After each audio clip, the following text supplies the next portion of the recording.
Aujourd'hui, on nous présente un BP où il n'y a pas de rentabilité pendant 4 ans, on n'y va pas en fait. Ce qui peut être difficile, c'est qu'un entrepreneur, quand il cherche des capitaux, peut dire « j'adore ce que vous faites, l'accompagnement c'est génial » et autres, et une fois qu'il a les capitaux, dire « je suis désolé, j'ai plus le temps ». Un jeune entrepreneur, moi je lui dirais « focalise-toi sur un sujet que tu vois, où tu penses que tu peux apporter quelque chose, et puis essaye de te confronter à ce marché-là ». Quand j'étais en finance, si j'avais pas une cravate qui était serrée, j'avais mon boss qui passait en me disant « Mathieu, ta cravate ». Quand on bascule effectivement dans l'univers startup, si on arrive en costume cravate face à une startup, on a zéro crédibilité. Bonjour à toutes et à tous et bienvenue dans la Growth Odyssey. Dans ce podcast, je pars à la rencontre de celles et ceux qui font la croissance en B2B. Ça peut être des dirigeants, des responsables marketing ou encore des leaders des ventes. L'idée est simple, comprendre ce qu'il se passe derrière les chiffres, les décisions prises, les arbitrages faits, les erreurs vécues et assumées, afin de comprendre les stratégies et les systèmes permettant de développer ses revenus durablement. Je suis Simon Lagadec, cofondateur de Make the Grade, cabinet de conseil en stratégie digitale et partenaire élite du CRM HubSpot. Merci d'être avec nous et je vous souhaite une excellente écoute.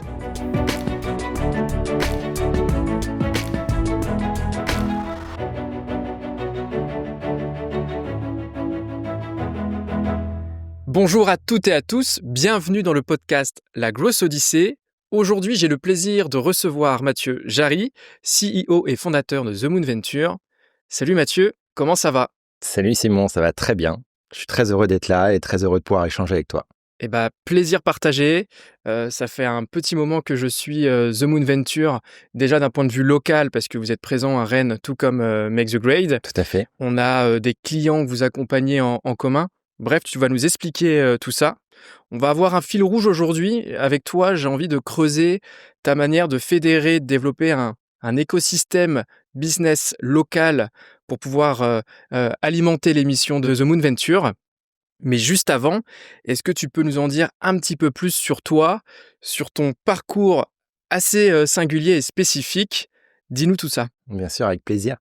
Donc Mathieu, vous l'avez compris, j'ai 40 ans, je suis marié, père de 4 enfants, je le précise parce que c'est ma seconde entreprise, d'élever des enfants, ça prend pas mal de temps, même si c'est un vrai plaisir. À côté de ça, donc j'ai eu une première vie de 13 ans en gestion de fortune. Donc, où pendant 13 ans, j'ai accompagné des grands dirigeants et des entrepreneurs sur la gestion de leur patrimoine privé. Et en fait, c'est à leur côté où j'avais un métier qui était passionnant puisque j'étais au plus proche de l'économie. Je leur proposais des valeurs boursières. Je leur proposais effectivement d'ajuster leur stratégie par rapport à aujourd'hui à leur présent de dirigeants ou d'entrepreneurs et à leur ambition qu'il pouvait y avoir derrière. Et en fait, à leur côté, ce que j'ai vu émerger, donc ça, c'était début des années 2017, c'était l'envie d'aller vers la nouvelle économie, vers les startups. Et la difficulté pour ces grands dirigeants et ces entrepreneurs d'y aller seuls parce qu'ils n'avaient pas forcément le temps, pas forcément les connaissances. Et donc, c'est là où je me suis arrêté. Je me suis posé quelques questions qui étaient de se dire pourquoi ces personnes-là ne sont pas dans des réseaux de business angel. Moi, je leur commercialisais des fonds de private equity, donc là où on confie son argent et où en fait on s'occupe de rien. Pourquoi c'était pas satisfaisant pour eux ? Et donc à partir de ça, j'ai brainstormé, j'ai passé du temps, une année entière, et c'est là où j'ai voulu en fait créer ma société, donc The Moon Venture, qui est un concept hybride, c'est-à-dire on est professionnalisé comme un fonds d'investissement sur la partie analyse et accompagnement, et après on a la force d'un réseau de business angel avec une communauté qui est très engagée. Donc voilà, et ça m'anime depuis presque 7 ans. Et aujourd'hui, on a connu un beau développement avec une société qui a trouvé sa place dans l'écosystème et des startups qu'on a vu émerger, qu'on a accompagnées, qu'on a revendues. Donc une belle boucle qui s'est bouclée, donc un plaisir de faire ça au quotidien. Donc on va avoir l'occasion de creuser ce qu'est Moon Venture. Juste avant, toujours sur ton parcours, comment t'es passé finalement de ce modèle de banquier privé, donc salarié finalement, à l'entrepreneuriat ? Quels ont été tes déclics ? Comment ça s'est décortiqué au fur et à mesure ? C'est intéressant peut-être pour ça de prendre un tout petit peu de recul. Moi, je n'étais pas destiné à faire une carrière financière. J'ai 2 parents qui étaient enseignants, qui se sont rencontrés pendant leur formation et en fait pour pouvoir travailler ensemble, qui se sont fait muter donc dans un tout petit village en Normandie. Et en fait, mes parents ont divorcé, ma mère s'est remariée avec un agriculteur et donc moi j'ai grandi sur une exploitation agricole. Donc entre l'exploitation agricole et les salons privés en gestion de fortune à Paris, il y a un monde. Et donc ça c'est le premier sujet. Mais du coup en fait, j'ai commencé en me destinant au début vers l'agriculture. Après, je me suis dit que le métier dans la finance autour de l'agriculture pouvait être intéressant. Et puis, je me suis retrouvé un peu par hasard dans le monde de la finance.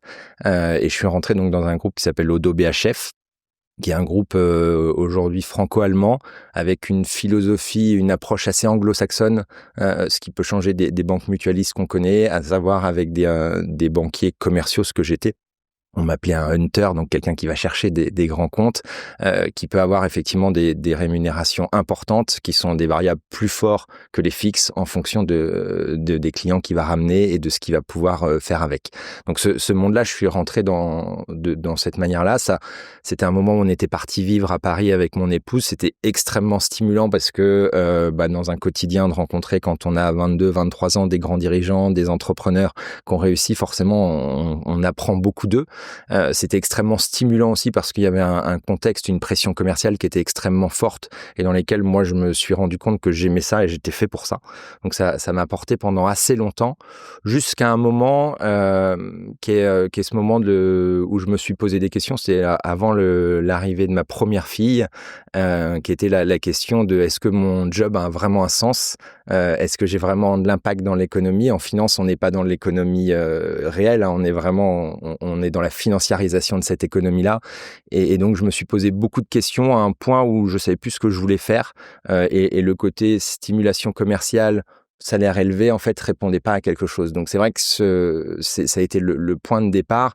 Et là, en fait, j'ai eu une année où je me suis posé beaucoup de questions pour arriver un moment à la conclusion en fait, je pense que je dois entreprendre et il faut que je le fasse.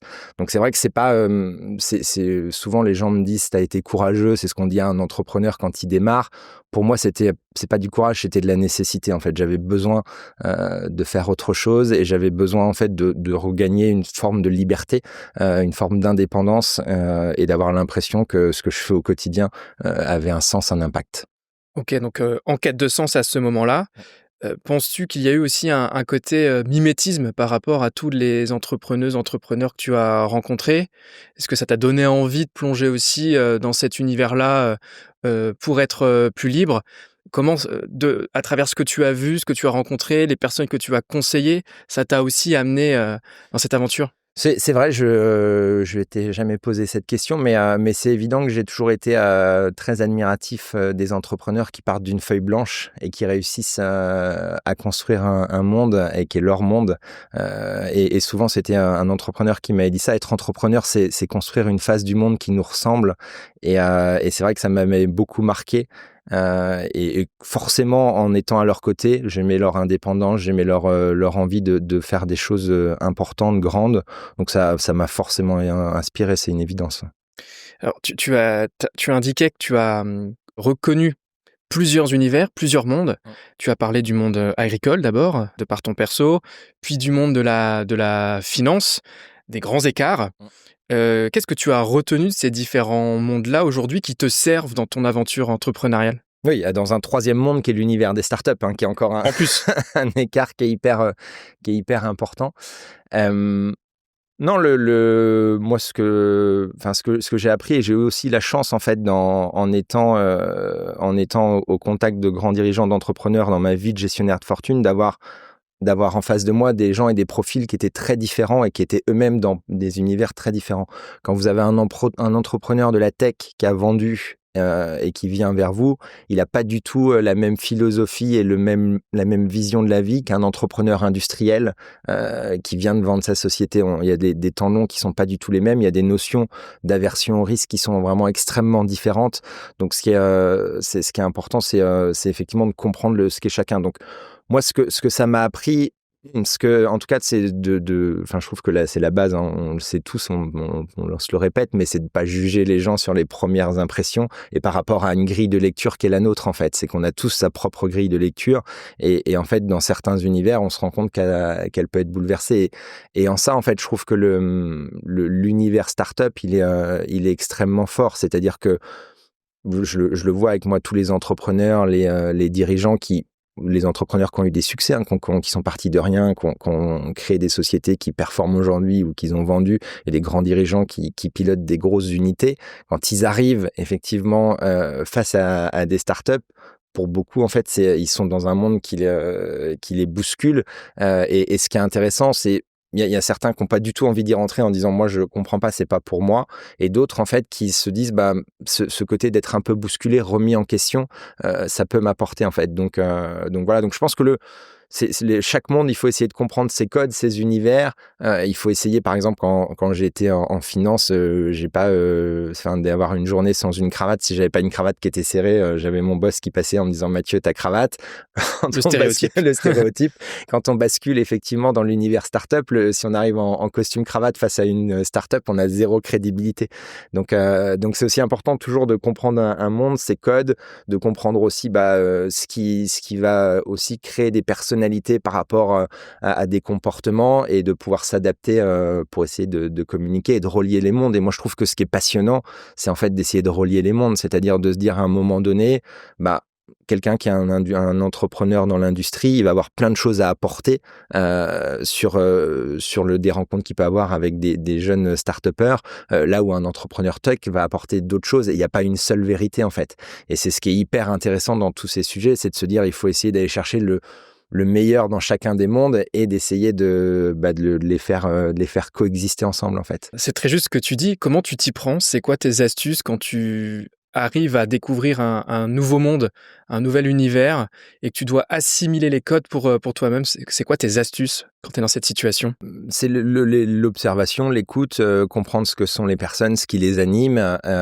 Et après, pour moi, ce qui est important, c'est là, je parle dans ma vie d'entrepreneur, c'est quel impact je peux avoir pour eux. Et donc, en fait, dans cette écoute, dans tous ces moments, ce que je vais chercher, c'est les sujets sur lesquels ils peuvent avoir besoin d'aide, ils peuvent avoir besoin d'un accompagnement, d'une mise en relation, et de voir comment je peux les aider. Et je trouve que dans la vie, mais c'est valable dans le pro comme dans le perso, à partir du moment où on peut aider une personne sur un sujet, finalement on répond à une problématique, et elle a envie aussi en échange de pouvoir apporter quelque chose, et c'est un peu les équilibres qu'il peut y avoir. Je pense que on rentre pas dans un monde, on construit pas des communautés, des univers, si on n'a pas cette volonté à un moment de donner et de se dire que aussi en échange de ce dont on va recevoir, et c'est ce qui va harmoniser tout derrière, en fait. Donc, tu es en posture de résolution de problématiques, d'écoute active, beaucoup d'empathie. Et après, tu vas à la rencontre, t'emmagasines les informations et ça te permet d'orienter après tes actions. Tout à fait. Ok. Et avec aussi certains, ce qui est important aussi dans tous ces sujets, tu l'as parfaitement résumé, mais c'est aussi à certains moments de se dire, en fait, là, je suis dans un monde qui est pas le mien, ou je suis face à des personnalités où, en fait, on va pas réussir à trouver un point d'accroche, et donc dans ces cas-là, de savoir aussi rapidement se le dire et faire autre chose, en fait. Mais je pense que si on reste sur ce point de vue général, tu l'as parfaitement résumé, et avec ces capacités aussi rapidement de se dire, mais tout le monde n'est pas fait pour se rencontrer, et des fois c'est juste pas le bon moment. Et en fait, il y a des rencontres, des gens aujourd'hui, moi avec qui j'ai des très bonnes relations, où quand on s'était croisés il y a 10 ans, on n'avait pas ces intérêts, ces atomes crochus à côté, quoi. Donc, prendre date finalement, pas être systématiquement intéressé aussi, et puis advienne que pourra via les relations humaines. Et justement, dans le cadre de ces relations humaines, quelle est la place du mentorat chez toi? Est-ce que tu t'en es servi? Est-ce que tu t'en sers toujours? C'est quoi ton avis là-dessus?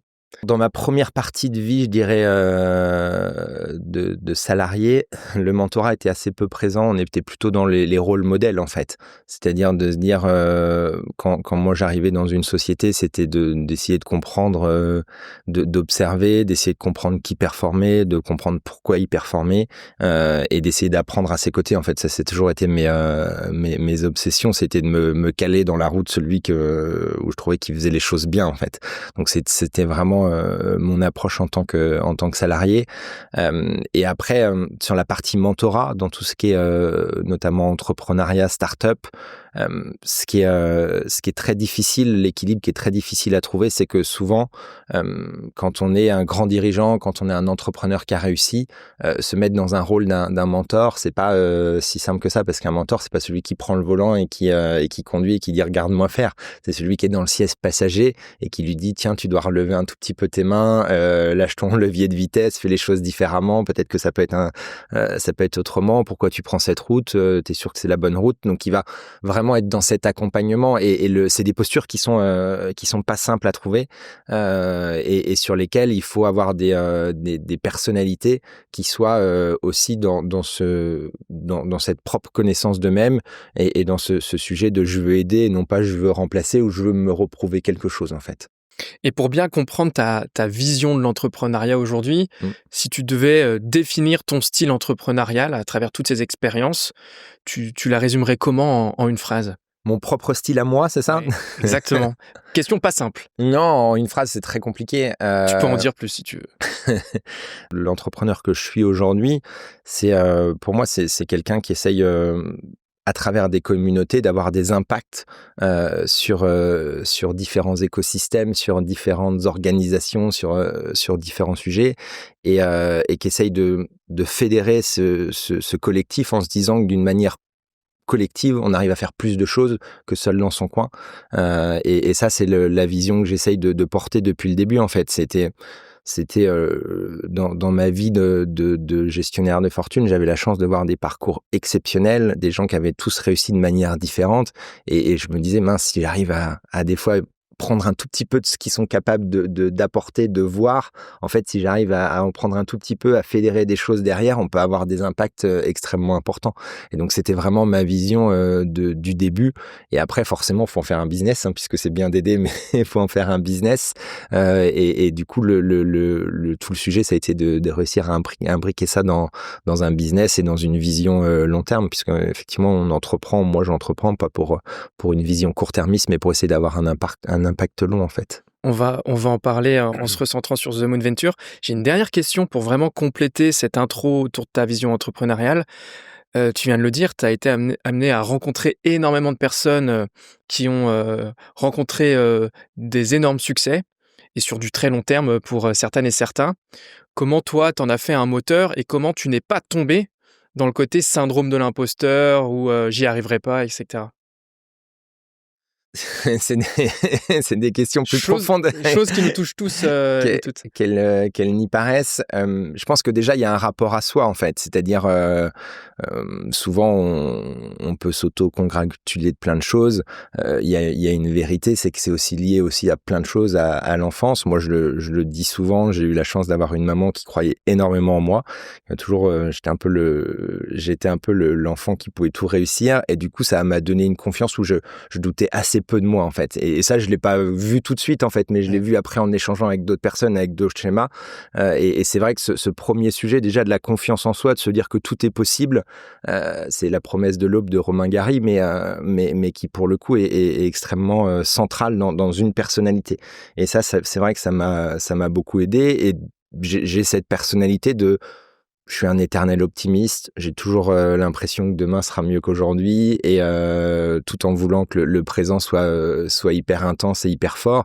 Et donc avec ces philosophies-là et effectivement assez peu de doutes sur cette partie, en se disant que finalement, même si ça passe pas, c'est pas grave, en fait, on va réessayer. Et donc voilà. Donc c'est vrai que ça peut paraître une réponse un peu à côté, mais ce serait trop facile de dire d'imaginer des scénarios de réussite ou autre. Je pense qu'il y a un vrai sujet qui est juste le côté de pas douter, d'essayer de profiter de cette partie-là pour essayer tout le temps d'avancer, en fait.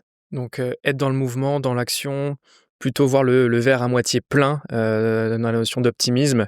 Et puis c'est ce qui active aussi les rencontres. Oui, et c'est ce que j'essaye aussi de faire, moi, avec les équipes, avec les gens que j'ai embauchés, c'est de leur dire on essaye. Et si on rate, c'est pas grave, en fait. C'est le principe même. On essaye, on rate. Quand on voit que ça fonctionne pas, le tout, c'est de pas s'obstiner dans l'échec, c'est de savoir refermer des portes régulièrement, mais d'avoir cette culture de même si on tombe, c'est pas grave, on va réessayer, en fait. Et je pense du cycle. Exactement. Et c'est ce que moi j'essaye aussi d'apporter par rapport à cette confiance que j'avais au tout début, de la redonner aussi aux gens en leur faisant confiance et en leur disant c'est pas grave, c'est pas parce que tu vas tomber que je vais arrêter de croire en toi, en fait. Donc ça, c'est aussi hyper important. Je suis vraiment aligné avec tout ce que tu dis. Ça fait du bien d'entendre ces discours-là par rapport au contexte un peu plus macro. Si on en vient à The Moon Venture, alors déjà, est-ce que tu peux nous faire le pitch traditionnel, histoire que tout le monde ait le contexte? Oui. Avec plaisir. Donc, The Moon Venture, on est une société d'investissement. Donc, on investit dans des startups qui sont sur leur première phase de vie, donc ce qu'on appelle le seed amorçage. Et on investit donc en seed et en série A.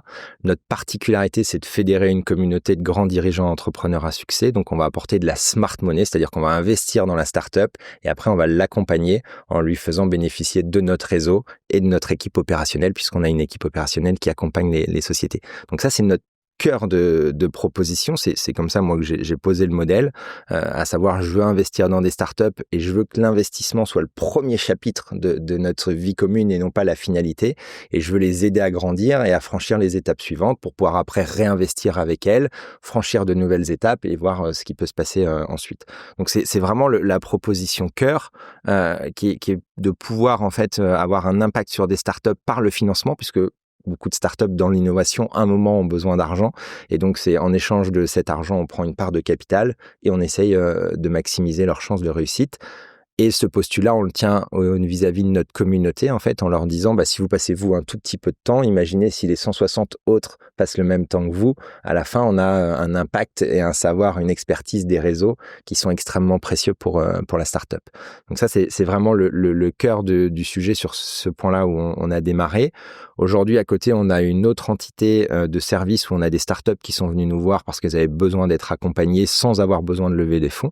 Donc, c'est pour ça qu'on a créé un programme qui s'appelle Objectif Lune, où pendant 6 mois, on accompagne des sociétés sur 3 verticales, à savoir, j'ai besoin de lever des fonds dans 6 mois et j'ai besoin d'être préparé. Donc là, on va les aider par rapport au savoir-faire qu'on peut avoir, puisqu'on rencontre 1000 startups par an et qu'on dit 988 fois non. Donc, on sait aussi comment préparer sur ce sujet.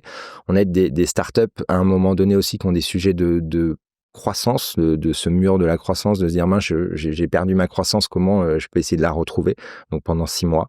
Et les sociétés aussi, le troisième vertical, c'est qu'on a un sujet d'opération capitalistique majeure et sur lequel elles veulent pouvoir avoir un sas de décompression et de recul pendant 6 mois sur est-ce que je dois m'adosser à un industriel, est-ce que je dois vendre ou autre, et donc ça, on va les préparer aussi sur ce sujet.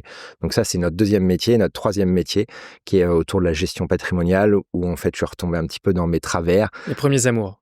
Mes premiers amours, où j'avais beaucoup de dirigeants entrepreneurs que je suivais qui m'ont demandé si je pouvais les accompagner, chose que je ne voulais pas faire personnellement, et c'est pour ça qu'on a créé une structure avec Sébastien, qui est un ex-gestionnaire de fortune aussi, avec qui j'ai travaillé pendant quelques années. Donc finalement, vos axes de différenciation, ils sont là avec ce dispositif d'accompagnement patrimonial. Le programme Objectif Lune, on va en reparler juste après. Oui. C'est ce qui vous distingue des autres Oui, ce qui est important, c'est qu'on pourrait se dire, c'est quoi la relation entre ces 3 business, alors qu'en fait, ils coexistent et ils vivent ensemble. Ce qui est important pour nous, sur la partie investisseurs, donc nos grands dirigeants entrepreneurs à succès, c'est qu'ils soient attachés à The Moon en fait. Et cet attachement, c'est qu'ils aient envie d'y passer du temps, qu'ils aient un sentiment de faire partie d'une communauté, d'un collectif. Et ça, c'est hyper précieux parce que ça veut dire que quand ils voient des opportunités d'investissement, une startup qui vient les voir ou autre, ils vont leur dire va voir The Moon, c'est avec eux que je travaille et c'est comme ça que ça va se passer. Ou de la même manière, ils vont être prêts à passer une journée pour aider une startup à l'aider à résoudre un problème. Et cet attachement-là, en fait, on l'a eu grâce à l'investissement startup. Et après, en étant des anciens financiers, ils nous ont demandé aussi si on pouvait les aider. Et en fait, la question, c'était de se dire, c'est un autre business, mais en même temps, ce business-là, plus on les ancre dans notre communauté, plus effectivement, ils sentent appartenir à cette communauté. Donc, c'était hyper important. Et sur le programme Objectif Lune, c'était aussi déjà plaisant de voir des startups qui viennent nous voir pour être accompagnés en disant est-ce que vous pouvez m'aider, aujourd'hui c'est un programme, ça coûte 15 000 €, 2 500 € par mois, donc c'est pas des sommes énormes, mais de se dire est-ce que vous pouvez m'aider à résoudre ce problème. Il y a un moment on s'était dit, on s'est posé la question aussi, est-ce qu'on n'est pas en train de sortir de notre sujet, de notre thèse d'investissement? Et en fait non, l'enjeu principal c'est qu'on a de l'impact, on aide des sociétés à un moment donné, et là encore on est dans ce sujet de grâce à The Moon j'ai pu retrouver la croissance, j'ai pu réussir à ma levée, et du coup c'est hyper vertueux pour l'activité d'investissement aussi. C'est combien de startups que vous accompagnez à l'année avec Objectif Lune aujourd'hui? C'est 2 par mois. 2 par mois, ouais. Ok. Donc on en prend 2 nouvelles par mois sur 6 mois. Ok. Donc, Et c'est quoi les critères si je suis un entrepreneur, une entrepreneuse, j'ai une startup, un projet, c'est quoi les critères pour lesquels je vais être éligible à ce programme-là? C'est déjà de se dire qu'une des 3 verticales, j'ai envie de lever des fonds dans 6 mois, j'ai un problème de croissance ou j'ai des enjeux capitalistiques en fait, parle à l'entrepreneur. Donc ça, c'est déjà hyper important. Et après, nous, c'est souvent une question de matching en fait. C'est d'abord de se dire, enfin, l'entrepreneur qui vient nous voir pour lever des fonds, qui a pas les bonnes métriques, à qui on va dire, mais en fait, t'as pas de croissance et ça va être difficile de lever. On peut t'aider et qui va nous dire non, non, tout va bien. Enfin, le sujet va se refermer de lui-même. Celui, par contre, où effectivement, on se dit mince, c'est dommage parce que l'idée, elle est bien, l'équipe, elle est bien. Et en fait, il y a juste ce sujet de croissance. On lui dit, est-ce qu'on pourrait t'aider? Qu'est-ce que t'en penses? Et il dit, bah oui, creusons et voyons ce qu'on peut faire. Là, tout de suite, il y a une rencontre et pour moi, l'accompagnement, il peut avoir de l'impact que quand les 2 parties ont envie qu'il y ait cet impact. Donc, le premier enjeu, c'est de se dire, ce qui est proposé là, j'en ai besoin. Et c'est vrai que ceux qui viennent nous voir en nous disant j'en ai besoin, on les écoute. Au tout début, on avait des barrières assez hautes. On se disait on veut 1 million d'euros de CA pour pouvoir les aider qui soient en face. On a des startups qui sont venus nous voir qui étaient au début en disant mais en fait moi j'aurais besoin de vous là maintenant. Est-ce que vous êtes prêts à m'aider? Et on a ouvert ces critères-là parce qu'en fait il y avait une telle volonté, une telle détermination en se disant vous allez m'aider et ça va être bien qu'on se disait c'est en allant vers ça on peut avoir un impact et demain ça peut être une startup avec qui on aura envie d'investir. Et quand on a travaillé 6 mois avec un entrepreneur pour l'aider dans son quotidien, on sait qui il est en fait. Et ça, c'est extrêmement précieux. C'est précieux pour le mettre en relation avec les investisseurs et faire vivre cet écosystème de l'intérieur. Aujourd'hui, au niveau des startups que vous cherchez à accompagner, est-ce que vous avez des verticales de prédilection? Est-ce que vous cherchez un peu plus d'intelligence artificielle aussi dans les projets? C'est quoi un petit peu les routeurs là-dessus? Je dirais que ce soit pour l'investissement ou l'accompagnement, nous, on a besoin de croire au marché. Ça, c'est un sujet qui est extrêmement important. C'est de se dire, il y a un marché et la façon dont ils veulent l'adresser nous paraît intéressante. Et ça, c'est la base de tout. C'est vrai que on veut pas courir après des tendances, en fait, en se disant, en ce moment, tout le monde fait de l'IA, faut faire une boîte d'IA. Tiens, moi, j'ai une société, je mets de l'IA dedans et donc on se dit, waouh, c'est génial, il faut y aller. Nous, c'est vrai qu'on sera jamais, je dis jamais, mais pas pour les prochaines années, mais la société qui va financer une licorne, les sociétés valorisées plus d'1 milliard où il faut mettre 100 millions dedans, c'est pas nous en fait, c'est pas notre histoire. Nous, on est plutôt D'où le Précide et exactement. Et puis sur des sujets où en fait, un sujet licorne entre guillemets, quelqu'un on en voit nous des gens qui disent en fait j'ai besoin de lever 20 millions dans les 2 prochaines années, alors qu'il a pas de CA.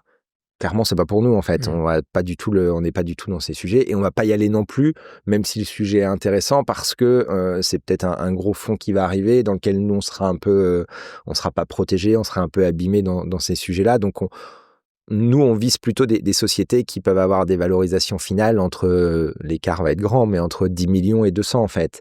Et ça, c'est notre cœur de métier, où là, on sait que on peut investir au début 1 million d'euros, puis 4 ou 5, et que ça peut déjà emmener la société assez loin en fait sur ces sujets.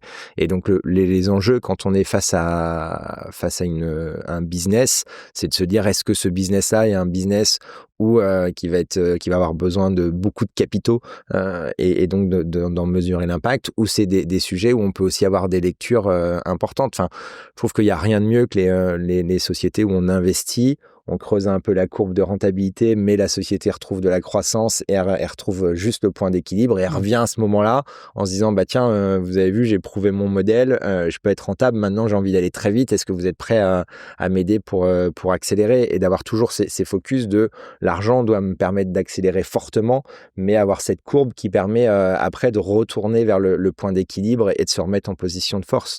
Toutes les startups dont on a parlé là, qui étaient des licornes ou des presque licornes, elles sont mortes en fait parce qu'elles avaient des dépenses qui étaient pharaoniques. Pas assez de rentabilité. Et la rentabilité qui était beaucoup trop loin des dépenses en fait.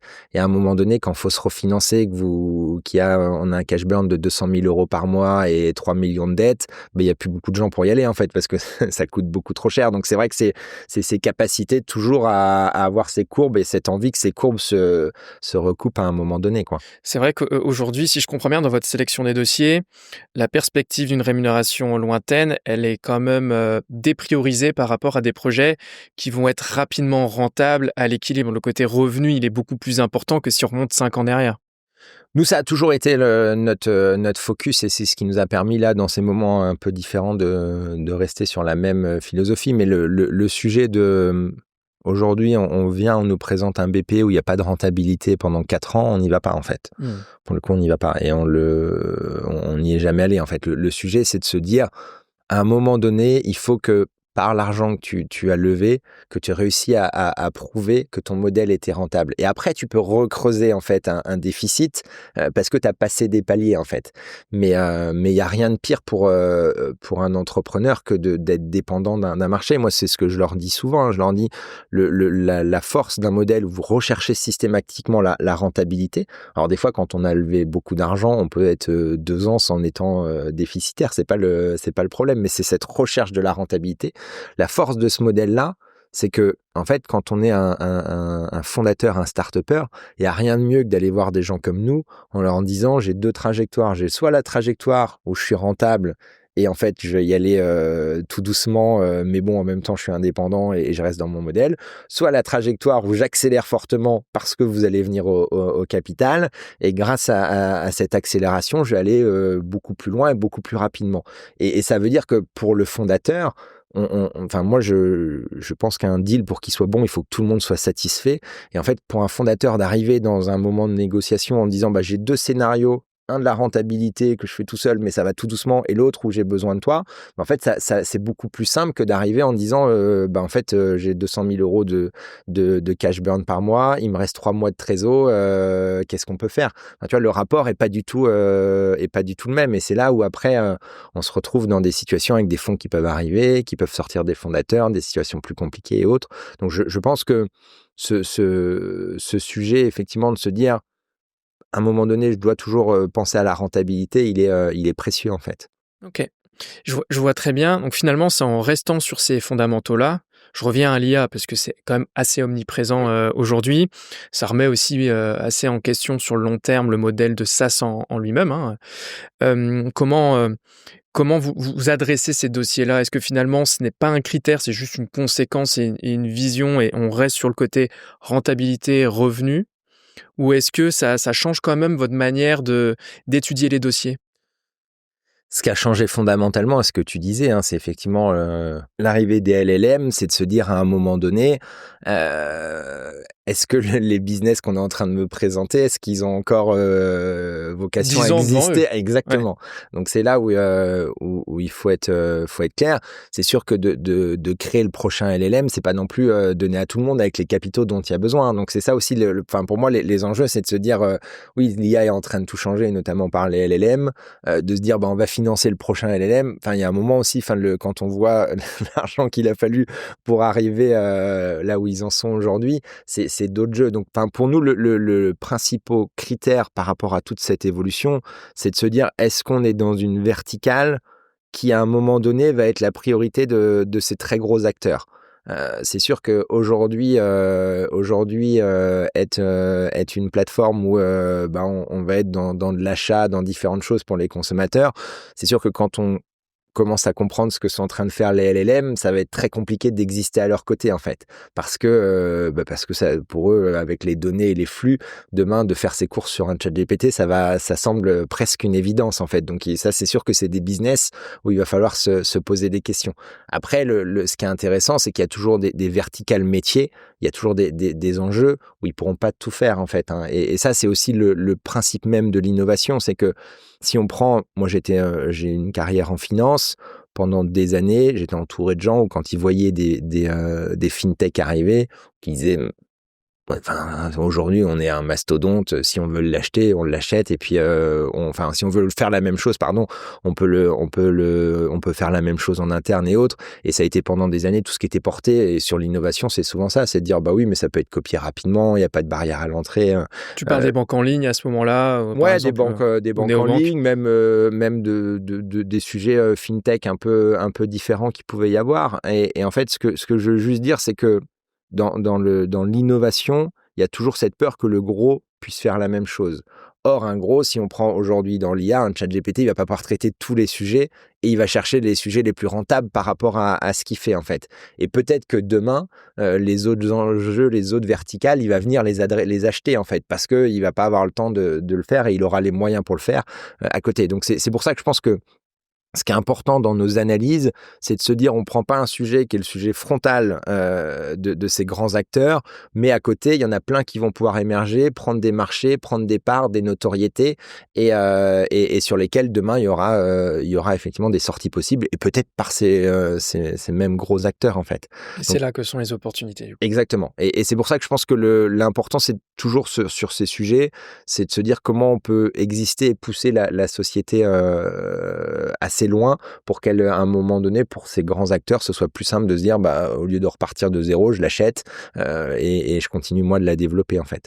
Donc nos enjeux, ils sont là, ils sont surtout de pas tomber dans un business qui est la priorité de grands acteurs.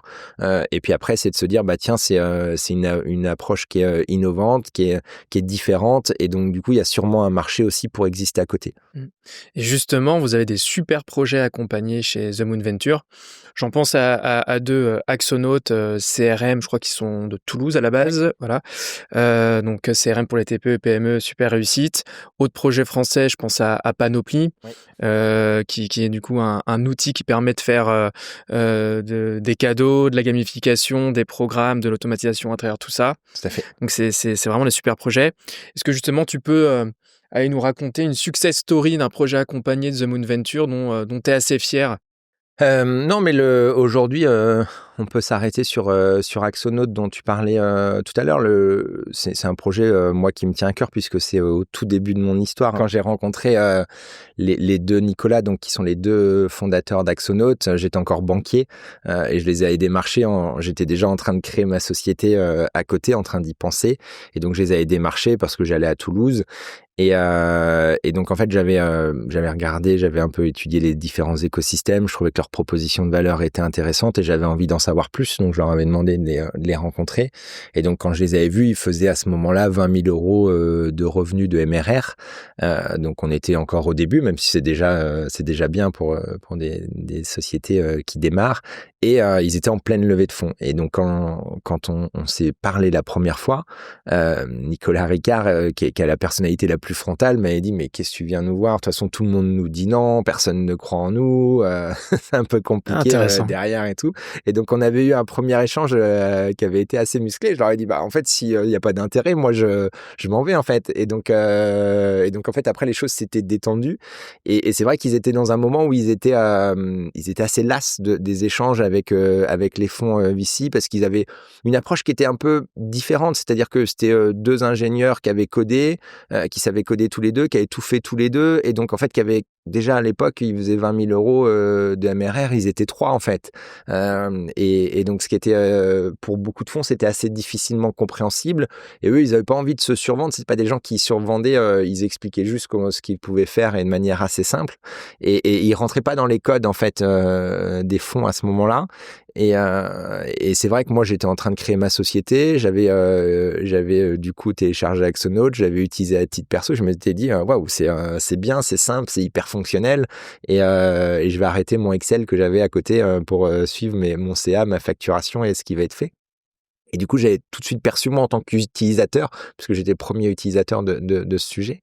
Et en fait, ce qui a été génial dans cette rencontre, c'est que c'est une rencontre humaine qui a été extrêmement forte. C'est que c'était des profils ingénieurs donc qui avaient besoin d'exprimer les choses et qui n'étaient pas dans une approche commerciale tout de suite, mais en fait ça a permis d'avoir une relation qui a été tout de suite saine dès le début et donc ce qui nous a permis de rentrer au capital de la société à ce moment-là et après en fait de l'avoir évolué, de l'avoir passé à 200 000 euros de MRR, à ce moment-là ils avaient été approchés pour être rachetés. Les Nicolas avaient dit c'est trop tôt, on a encore beaucoup de choses à faire et à démontrer et on veut rester. Et nous, on leur avait dit, écoutez, si c'est votre décision, nous on croit en vous et on reste à vos côtés. On avait réinvesti à ce moment-là un peu plus de 4 millions d'euros. Et c'est vrai que le lien est forcément extrêmement fort puisqu'il y a eu ces évolutions, ce moment où ils ont failli être achetés, ce moment où nous, on a réinvesti, et de les voir aujourd'hui arriver avec cette croissance, cette notoriété sur la facturation électronique qui va être là demain. C'est avec plus de 12 000 ETP, donc 12 000 sociétés qui sont clientes. Enfin, c'est juste génial, et avec des gens où on a une relation humaine qui est, c'est l'impression de faire partie de la société à leur côté en fait. Donc, ça doit être très grisant de ton côté. Je pense que quand tu parlais de levier de motivation pour toi, ça doit en faire partie. Clairement. Et ce qui est intéressant, c'est que dans ce sujet-là, et de la même manière avec les investisseurs, c'est qu'on leur a jamais expliqué comment faire, puisque ils étaient, pour le coup, ils étaient très bons et toujours tout de suite sur l'acquisition, ils ont tout de suite été extrêmement performants. Et avec cette internalisation de l'acquisition, parce qu'ils avaient essayé au début des agences, c'était un tout petit peu plus compliqué. Puis en fait, en se disant, on a des volumes tellement importants qu'il faut qu'on internalise cette expertise. Et donc, sur ces sujets-là, on n'avait pas grand-chose à leur apprendre. Par contre, où moi j'ai pu les accompagner, c'était au tout début, il m'avait dit, quand il y avait ces vraies questions, quand on a investi la première fois, mais qu'est-ce qui va vous racheter, pourquoi vous rentrez, mais vous êtes sûr que vous faites pas une erreur? Et je leur ai dit, écoutez, vous verrez déjà quand vous allez faire 1 million d'euros de CA, la perception extérieure va changer. Et donc c'était assez marrant, j'avais pu leur donner cette grille de lecture, ils ont eu cette proposition pour être achetés. Là, on avait échangé, je leur avais dit, si c'est aujourd'hui de dire non, c'est pas grave, mais par contre, il faut pas ralentir en termes d'ambition. Il faut arriver sur la facturation électronique en étant performant, visible et connu de tous. Et c'est vrai qu'on a toujours eu ces sujets, que moi j'ai pu leur apporter ce regard extérieur qu'eux n'avaient pas forcément sur l'écosystème, puisqu'ils n'étaient pas totalement dedans, avec toujours ce côté d'avoir fonctionné un peu ensemble dans leur bulle en fait. Et si on en revient justement à cette notion d'écosystème, c'est là que ça prend toute son importance aussi. Donc aujourd'hui, si les chiffres sont bons, il y a 160 grands investisseurs dans la communauté The Moon Venture. À côté, il y a 1200 investisseurs. Oui, particuliers qui peuvent investir à leur côté. Donc, c'est-à-dire que quand on propose un dossier, aujourd'hui, on a toujours, donc, il est proposé aux membres du club, donc c'est 160 grands dirigeants entrepreneurs à succès, et on a toujours 10 à 15% du dossier qui est proposé à ce qu'on appelle, nous, nos passagers, donc les gens qui ont envie de participer à l'aventure en étant passagers, en pouvant suivre les différentes informations. C'est une manière de gérer du risque. C'est quoi le pourquoi de ce montage? La philosophie, c'est que au début, on était spécialisé effectivement sur les grands dirigeants entrepreneurs, que beaucoup nous avaient dit des fois des sujets qui étaient de dire j'aimerais bien emmener mes enfants, j'ai un cousin qui trouve génial ce que vous faites, mais qui n'a pas le profil et autres, et qui aimerait bien pouvoir investir. Donc il y avait ce sujet déjà là. Et puis après, autour, on avait aussi, nous, nos propres entrepreneurs qui disaient j'aimerais bien pouvoir investir dans d'autres startups quand elles se présentent. Donc ça, c'était les enjeux. Et après, quelque part, moi, d'une manière personnelle, je trouve que de pouvoir offrir et ouvrir en fait cet investissement à un public plus large, en leur disant vous n'avez pas une plateforme où vous êtes sur des dossiers qui n'ont pas été acceptés par justement des fois des personnes comme The Moon Venture, mais vous pouvez investir aux côtés de personnes qui connaissent les dossiers, qui vont s'y impliquer. Je trouve que c'est quelque chose qui est intéressant, c'est une petite pierre dans la démocratisation de cet investissement. Et en ayant cet ADN de se dire j'ai la chance de pouvoir investir à côté de personnes qui vont mettre des sommes importantes et dans des conditions similaires en fait.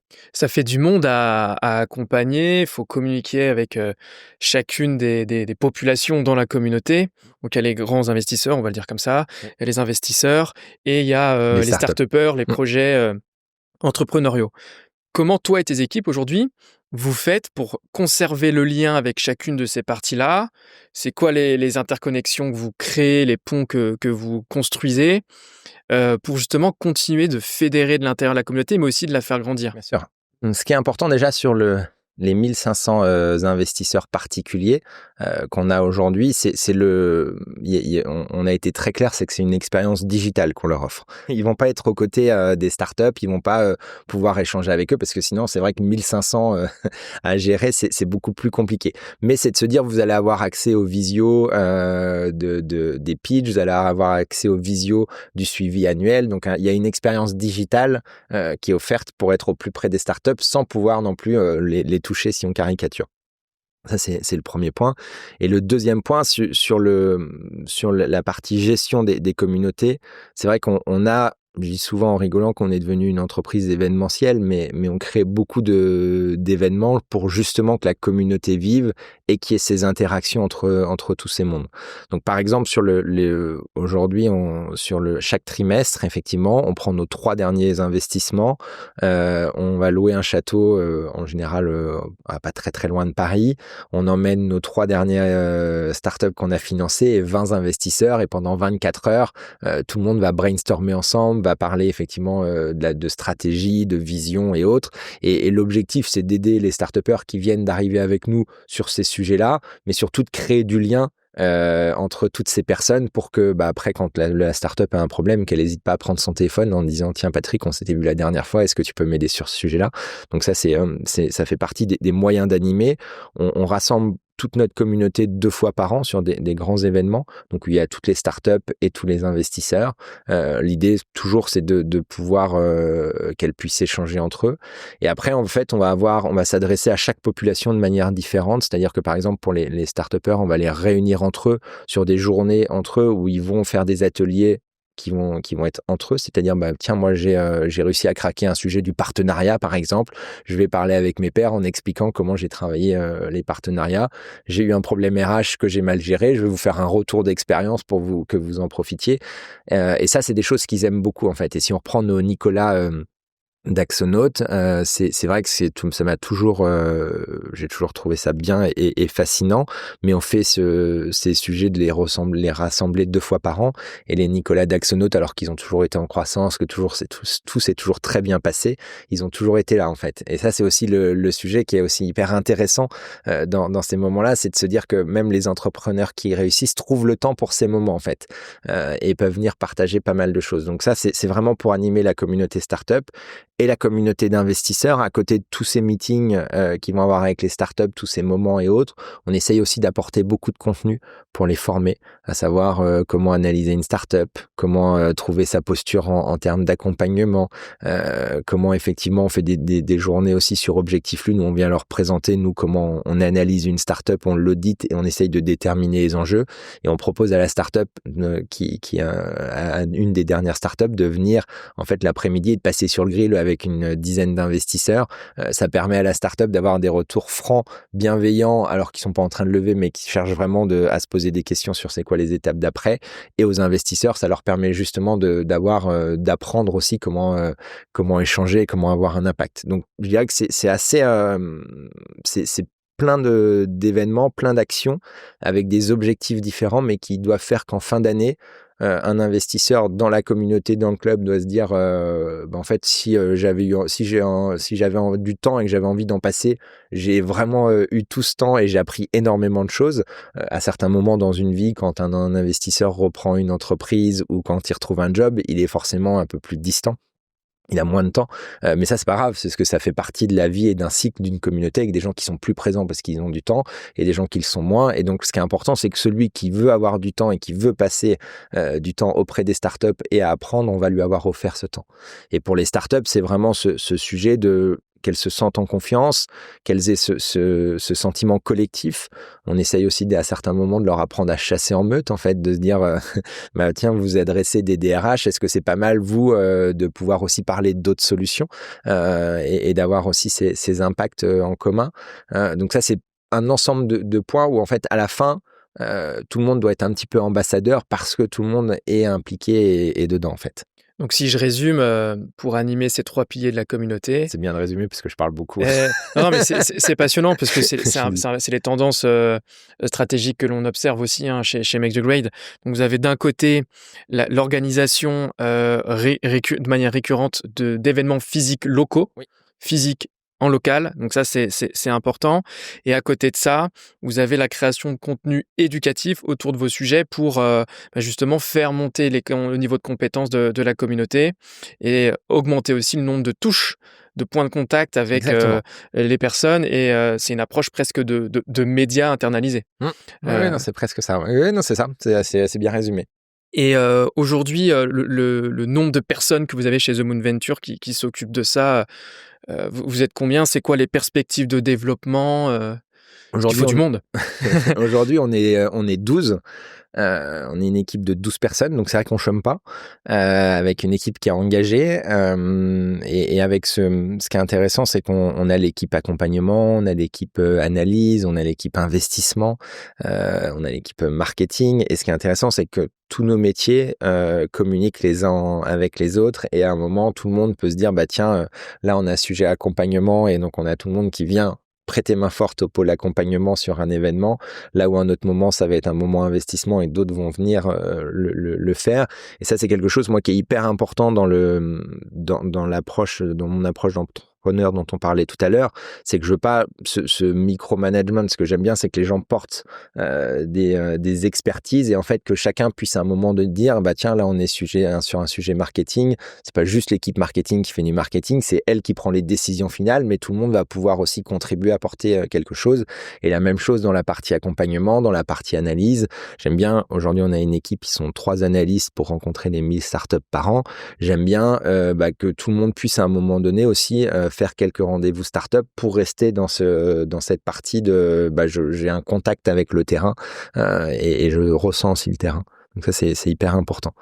Okay. Mais et dans les parties perspectives, c'est vrai qu'on est dans des moments où on a des accélérations assez fortes. Donc il y a des enjeux de continuer à construire une équipe solide pour faire face à cette croissance. Ouais. Donc là on a parlé des plus et des bonnes pratiques et des super stratégies pour développer la communauté et la fédérer.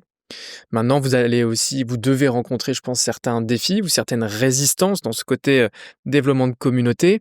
C'est quoi les défis justement que vous rencontrez par rapport à ça et comment vous arrivez à les surmonter? Je dirais si on prend la partie en prenant par catégorie, si on prend la partie start-up, une start-up qui vient dans Objectif Lune, qui a compris l'intérêt et qui va payer sur le sujet, qui va payer cet accompagnement, en fait elle va tout donner pour que ça fonctionne. C'est assez rare effectivement de se dire tiens, je vais payer, j'ai pas envie de le faire. Ce point-là, il est assez simple. Sur la partie investissement, des fois, ce qui peut être difficile, c'est qu'un entrepreneur, quand il cherche des capitaux, peut dire j'adore ce que vous faites, l'accompagnement, c'est génial et autres. Et une fois qu'il a les capitaux, dire je suis désolé, j'ai plus le temps. Ça, c'est des choses qu'on a connues au tout début. Et donc, c'est des garde-fous qu'on doit toujours avoir. De se dire, en fait, on est quand même sur un contrat moral et il faut qu'on réussisse derrière ce contrat moral à ce que l'entrepreneur soit prêt à être accompagné et toujours envie d'être accompagné. Donc ça, c'est un enjeu fort parce que si l'entrepreneur a une posture de j'ai plus le temps ou alors ça c'est pas votre problème, c'est le mien, nous en fait on casse notre proposition de valeur par rapport aux investisseurs qui sont venus pour être au plus près d'eux. Donc c'est un garde-fou qui est aussi hyper important à avoir et à trouver. Donc c'est d'être sûr en fait que l'entrepreneur qui lève des fonds avec nous, le start-upper, est vraiment dans une optique de venir avec The Moon parce que il a envie qu'on l'aide dans sa croissance et qu'on l'accompagne. Donc ça, j'imagine que vous le cadrez avant le deal. Est-ce que vous le cadrez aussi de manière un petit peu plus engagée? Ça fonctionne comment? Oui, après on a dans un pacte, on va lui demander effectivement tout ce dont on a besoin en termes de KPI tous les mois, donc d'avoir ces rendez-vous mensuels pour les KPI. On va effectivement parler de la gouvernance, donc le fait de mettre en place des boards, que nous on soit au board, qu'on ait effectivement des décisions sur lesquelles on puisse voter, et puis après de participer, de faire son nécessaire pour participer.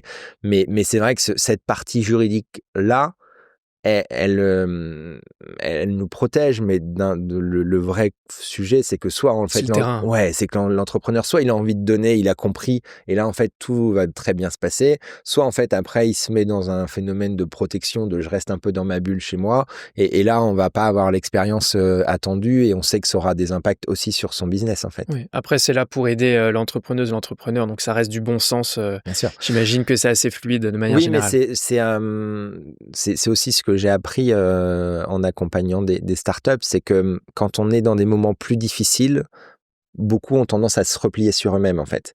Et je parlais par exemple de ces journées accompagnement où on met les startups ensemble. Une startup qui va moins bien, des fois elle a tendance à pas venir sur ces événements-là. Or, c'est des moments qui peuvent lui faire beaucoup de bien parce que ça peut être des partages d'expériences de ce que tu vis, je l'ai vécu là. Tiens, si tu y arrives pas, regarde, essaye ça ou alors je peux t'aider. Mais c'est assez humain. Et ça, on le voit tous dans nos vies privées, perso, que des fois, quand ça va moins bien, bah, on voit moins les gens, en fait. On reste chez soi. Donc, c'est vrai que c'est du bon sens, mais en même temps, il y a aussi ce côté assez naturel. Donc, c'est là, nous, on doit réussir, en fait, à les prendre par la main et à les emmener, à les accompagner. Mais c'est un vrai défi. C'est un sujet qui est jamais gagné, en fait. Finalement, ça relève presque aussi de la culture chez The Moon Venture qui vient envelopper tout ça. Est-ce que là aussi, c'est quelque chose que tu essayes d'influer avec toi, tes équipes, une culture spécifique ou pas du tout? Est-ce que c'est Non, de l'impro?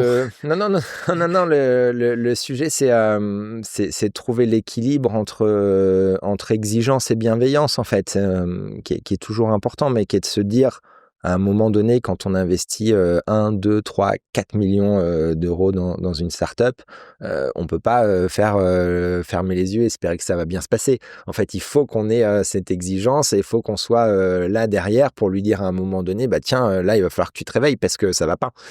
Et donc, ce sujet-là, il est extrêmement important. Il faut avoir cette culture, justement, de réussir à faire passer les messages, de réussir à les embarquer pour avoir de l'impact, tout en restant aussi sur un côté qui est pas qu'on peut retrouver sur certains en finance, qui est pas juste t'es nul, t'y arrives pas et on n'aurait jamais dû investir chez toi. En fait, c'est pas faut réussir à avoir une approche qui soit différente. Donc ça, c'est effectivement des choses qu'on travaille et sur lesquelles moi j'essaye d'avoir toujours cet impact sur les équipes, de dire on doit être bienveillant, mais la bienveillance, c'est pas juste de la bienveillance, il faut qu'il y ait aussi de l'exigence à côté.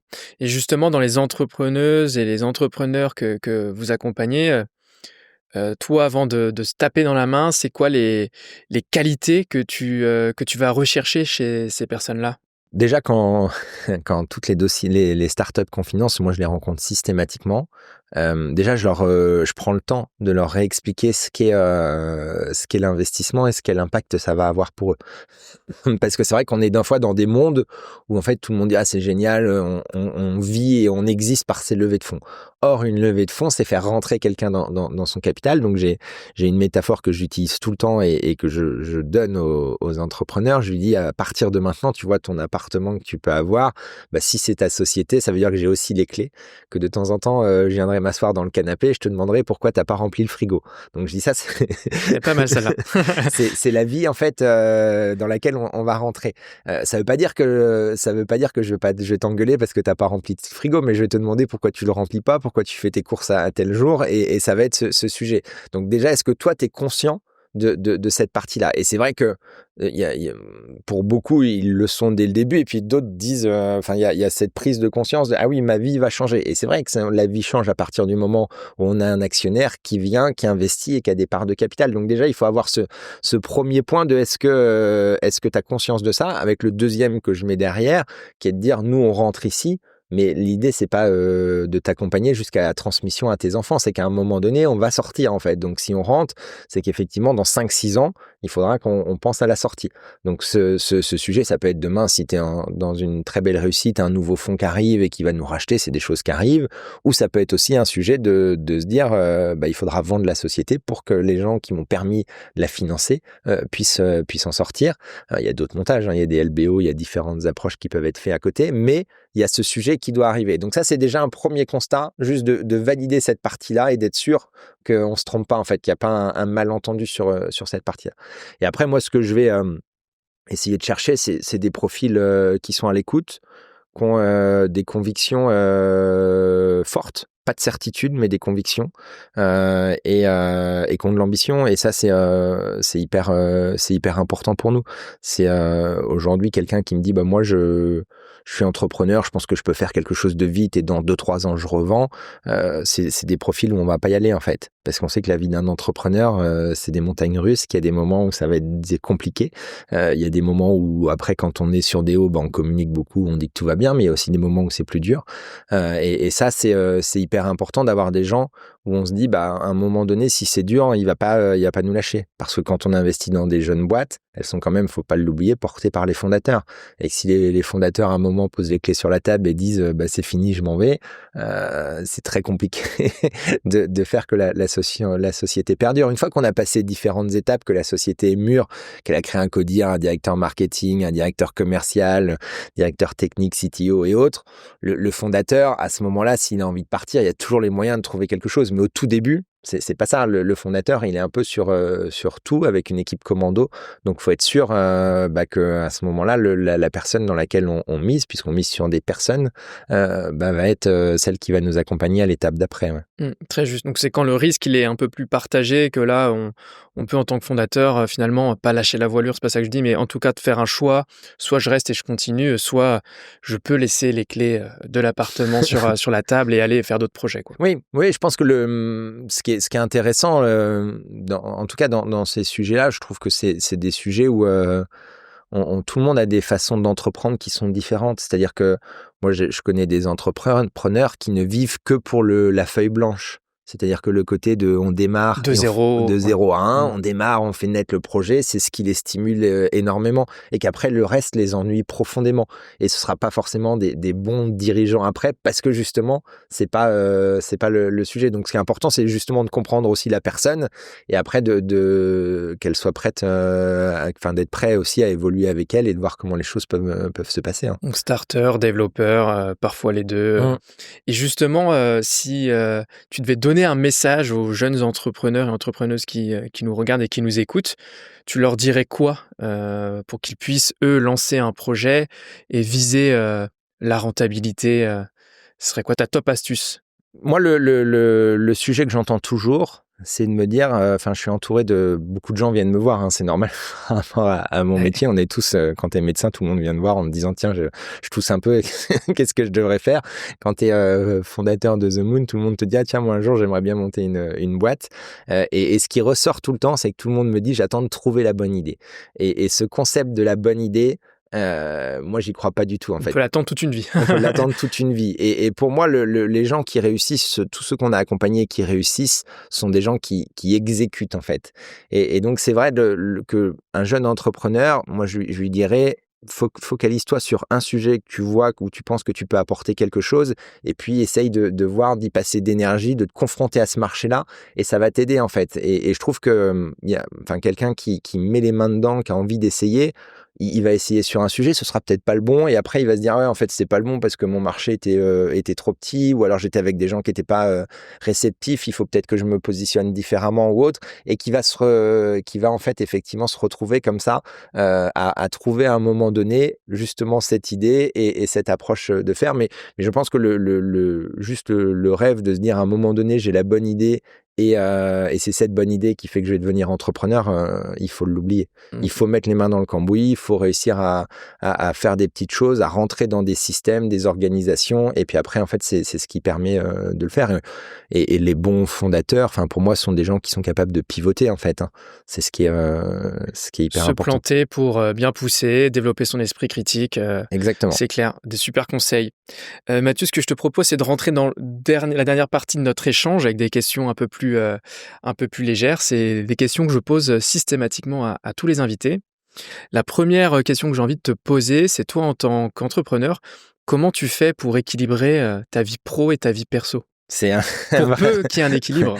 C'est un vrai sujet. Ce qui est certain, c'est quand on est entrepreneur, on peut pas avoir ce sujet qu'on a quand on est salarié, de couper son téléphone le soir et de penser à rien le week-end et de redémarrer le lundi. Ça, c'est des sujets qui n'existent pas.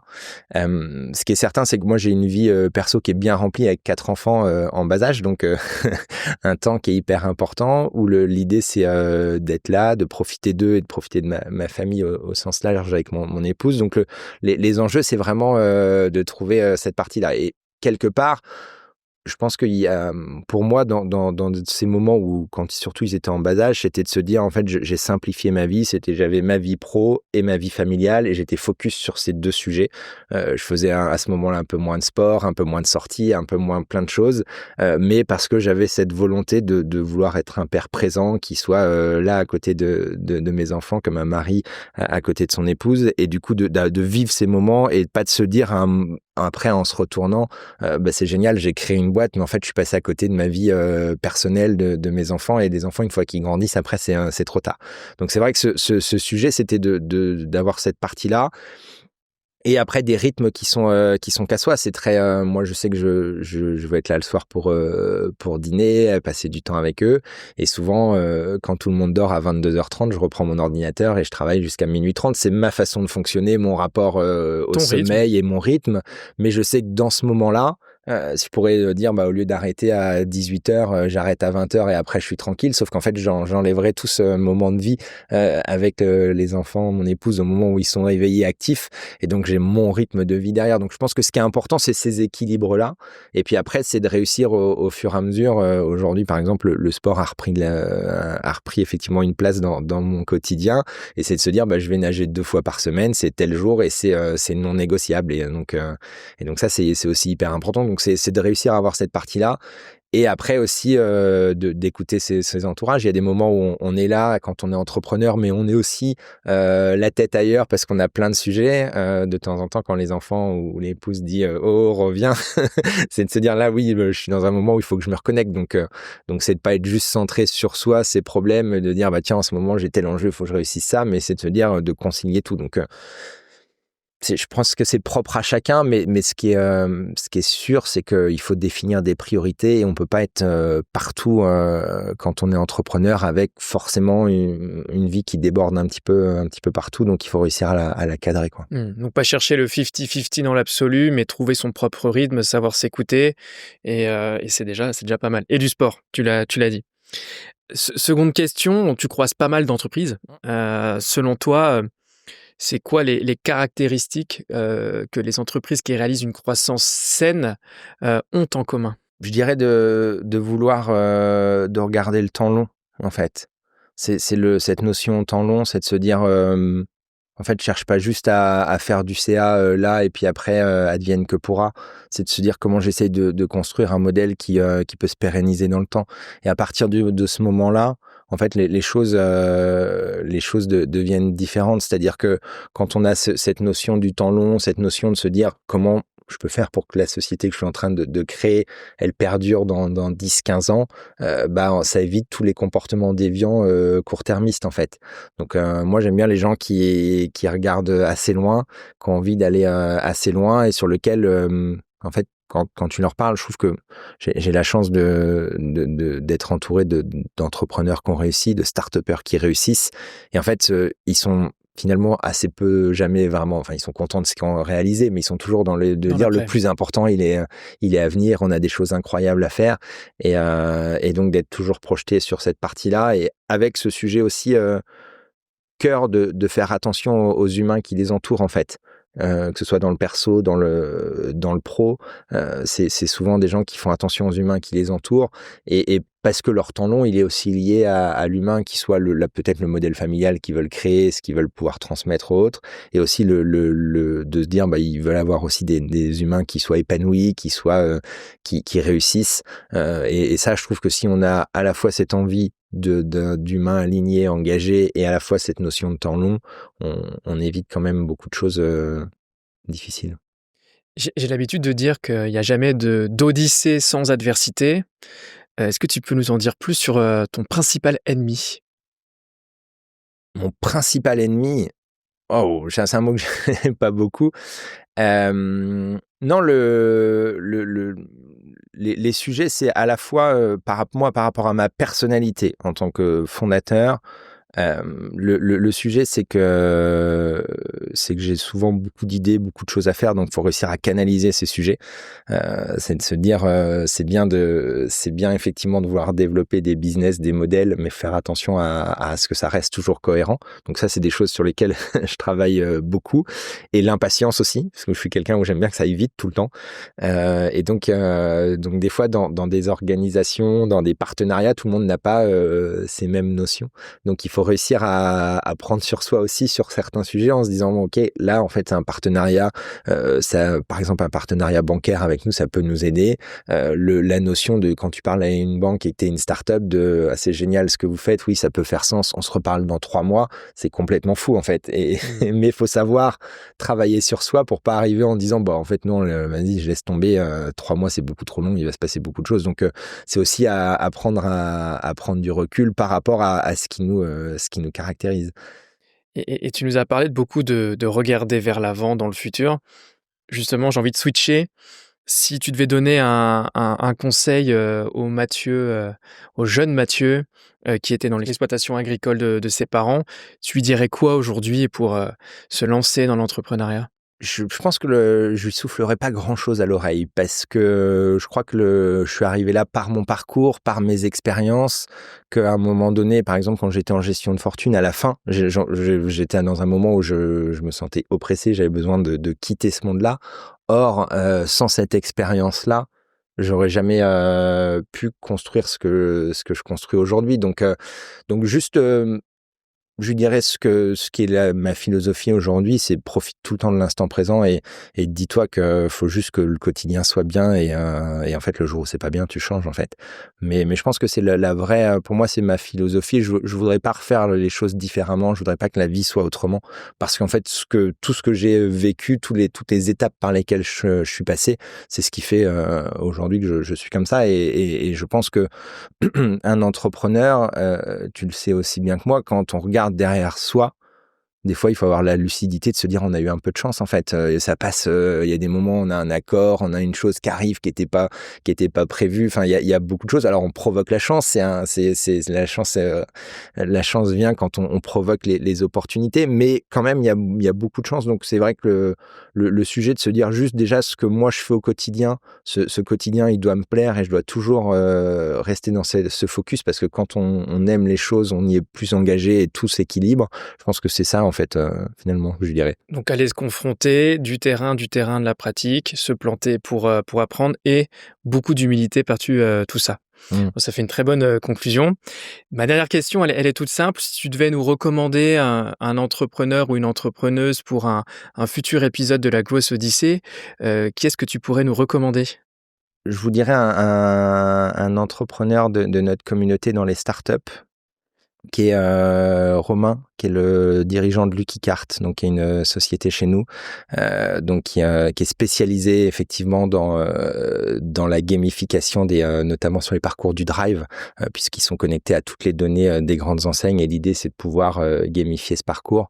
Et pourquoi je vous parlerai de lui? Parce que Romain, outre d'avoir la qualité d'être un supporter du PSG, c'est pour le clin d'œil, mais a une vie avant de dirigeant, en commençant sa carrière chez Procter & Gamble, en étant commercial sur cette partie-là, en étant directeur commercial de L'Oréal. Et en fait, en arrivant un jour dans une société en tant que commercial pour après prendre la place des fondateurs et devenir le dirigeant de Lucky Cart. Et je trouve que c'est un parcours intéressant parce que complexe dans des sujets aussi qui sont vraiment des sujets tech hyper importants avec une vue internationale. Donc, je trouve que c'est quelqu'un, moi que j'aime beaucoup son parcours et j'aime beaucoup l'écouter parce il sort aussi des schémas et des stéréotypes qu'on peut avoir à côté. Merci, une superbe référence. Je connais Lucky Cart, donc j'ai regardé Romain. J'ai passé un super moment. Merci partagé. Mathieu, c'était authentique, c'était sincère, bourré de bonnes astuces et surtout avec du vécu. Donc j'espère que tout le monde a vécu aussi une bonne écoute. Je te souhaite une bonne continuation à toi et toute l'équipe de The Moon Venture. Puis on se revoit bientôt dans l'écosystème et lors d'un événement que vous fédérez. Avec plaisir. Merci Simon. À bientôt. À très vite.